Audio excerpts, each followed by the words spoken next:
Senhor, Deus me deu língua de eruditos, para que eu saiba dizer boa palavra ao cansado. Ele me dispersa todas as manhãs, desperta-me o ouvido, para que eu ouça como os eruditos. Senhor, Deus me abriu os ouvidos, e eu não fui rebelde, não me retraí. Ofereci as costas aos que me feriram, e as faces aos que me arrancavam os cabelos. Não escondi o rosto aos que me afrontavam e me cuspiam, porque o Senhor Deus me ajudou, pelo que não me senti envergonhado. Por isso fiz o meu rosto como um seixo, e sei que não serei envergonhado. Nosso devocional de hoje tem um título um pouco diferente, que é Filipe Descansado. Está baseado numa ilustração que o rei Filipe da Macedônia uma vez fez um julgamento no final do dia e sentenciou a mulher a uma culpa de prisão. Só que passou alguns minutos e ela olhou para ele fixadamente e disse: apelo. Ou seja, estou apelando à sua decisão. O rei ficou surpreso, né? Nunca viu ninguém fazer isso. E ele disse: como assim apela? Apela a quem? Eu sou a autoridade superior, não tem ninguém acima de mim. E aí ela disse: apelo ao Filipe descansado. E diz que aquela palavra bateu assim forte, né, no coração do rei, e ele começou a pensar se ele teria tomado aquela mesma decisão, se ele estivesse no começo do dia, se ele não estivesse tão estressado, tão preocupado, tão apressado. E conta-se então que ele falou: você está livre, para aquela mulher. Então, nessa ilustração, onde eu li essa ilustração, tinha a aplicação seguinte: essa história se aplica aos profissionais estressados, que precisam às vezes priorizar o descanso em um local adequado para esfriar a cabeça, reciclar as energias. O cérebro cansado não tem energia, agilidade ou tranquilidade para avaliar todos os aspectos de uma decisão complexa. Então, ele apela para essa questão.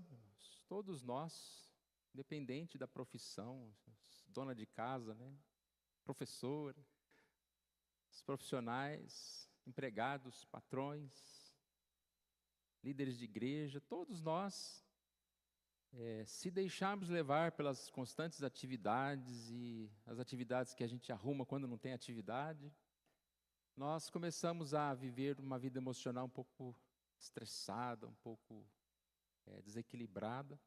Isso vai afetar as nossas decisões, os nossos relacionamentos, a forma como nós tratamos as pessoas.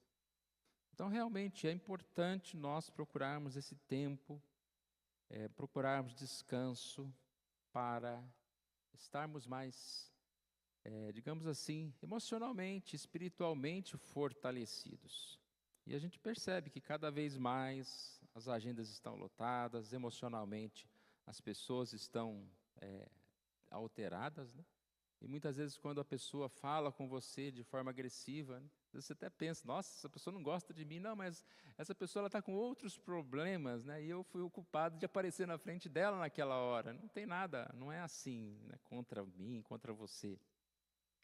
E nós, então, precisamos lembrar aqui de alguns desses conselhos, né, como outros que podemos dizer em relação à importância do descanso, da atividade física, da boa alimentação, de nós procurarmos amizades, né?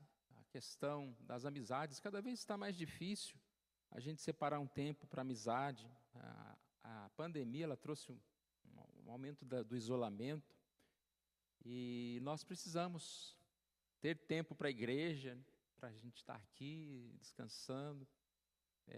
Foi feita uma pesquisa em relação a um grupo que morava com muitos amigos num lugar lá, num Eles compraram casa tudo junto e moravam junto e faziam festa junto no final de semana, e percebeu que a saúde deles era muito intensa.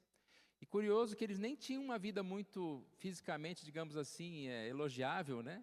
Eles comiam demais, bebiam, mas eles tinham paz, eles tinham assim um relacionamento, né?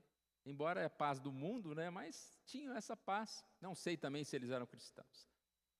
E com certeza, irmãos, a gente precisa de, de ter mais esse relacionamento, de viver uma vida menos estressada, né? E uma das coisas aqui que essa história, podemos dizer, nos alerta, é o perigo de nós tomarmos decisões precipitadas.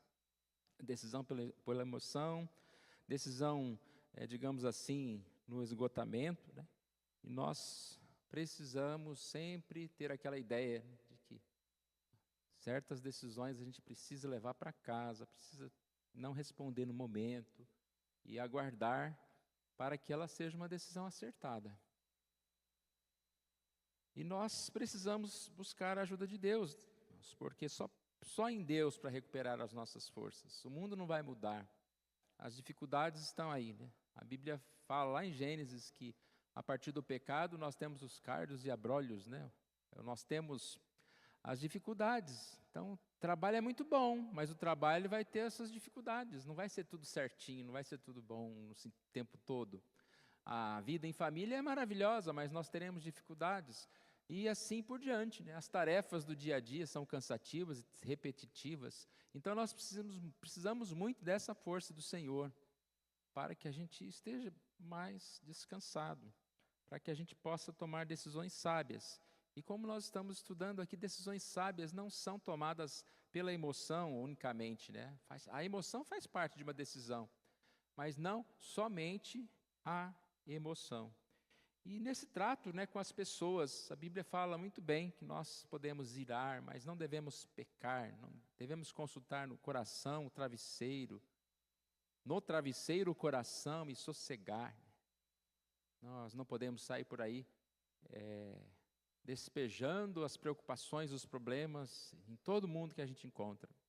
E as pessoas estão assim, elas saem, brigam no supermercado, brigam com a pessoa do carro, lá no hospital, né? E a gente está vivendo esse tempo de vitimismo, onde as pessoas têm razão, né? Então, se a pessoa chega lá no hospital, demorou 10 minutos para ser atendida, ela já está falando, já está colocando na internet. Então, tem os dois lados da questão, e a gente está muito sensível, e a gente precisa entender que nós temos que ter mais paciência, temos que ter mais amor, agir, né? E até rir de determinadas situações. Talvez quando alguém nos passa na frente no trânsito, né, ao invés de ficar bravo, ficar rindo, falar, essa pessoa, o que ela está pensando? Que ela vai chegar na lua hoje? Então, levar para um lado mais tranquilo, senão a gente vai só somatizar as dificuldades e as preocupações. No texto que nós lemos, nós não vamos estudar especificamente o texto, mas ele fala a respeito de que o Senhor Deus me deu língua de eruditos. Ou seja, que o Senhor deu capacidade, né, de nós falarmos coisas boas. O que é um erudito? Não simplesmente na questão do português, ou da linguagem, ou da sabedoria, mas aquela palavra boa, aquela palavra certa, aquela palavra calma, aquela palavra que vai trazer algo bom. Porque ao contrário disso, irmãos, a nossa palavra vai servir para entristecer as pessoas, para fazer a pessoa ficar brava, ou para fazer a pessoa ficar contra nós, né? Então, boas palavras, esse deve ser o nosso pedido. Depois ele fala, o Senhor me abriu os ouvidos. Ou seja, o Senhor fez com que eu conseguisse ouvir o que é correto. Nós vivemos num mundo de tantos ruídos, e às vezes a gente não escuta o que é correto. A gente não tem capacidade de escutar quem nós devemos escutar. Nós não escutamos a voz de Deus. Então, nós temos que pedir que o Senhor Deus fale aos nossos ouvidos. E no verso 7 ele diz, o Senhor me ajudou. Ou seja, o Senhor é aquele que foi a força, é aquele que foi o caminho, é aquele que faz forte o cansado, é aquele que multiplica as forças quando a gente não tem nenhum vigor. Então a gente pode ficar feliz, irmãos, há esperança, a gente não precisa ser o Filipe estressado, devemos ser o Filipe descansado, descansar no Senhor, entregar o nosso caminho ao Senhor, porque Ele sabe de todas as coisas. Vamos orar mais uma vez? Pai querido, agradecemos a Ti, ó Deus, por tudo que o Senhor tem nos dado, Deus. Agradecemos a Ti pela nossa vida e pedimos que o Senhor nos abençoe, ó Pai, para que nós tenhamos ouvidos abertos à Tua voz. O Senhor Deus nos dê palavras boas e que o Senhor Deus esteja nos abençoando para que possamos buscar um caminho de paz e assim também ter um melhor relacionamento com as pessoas.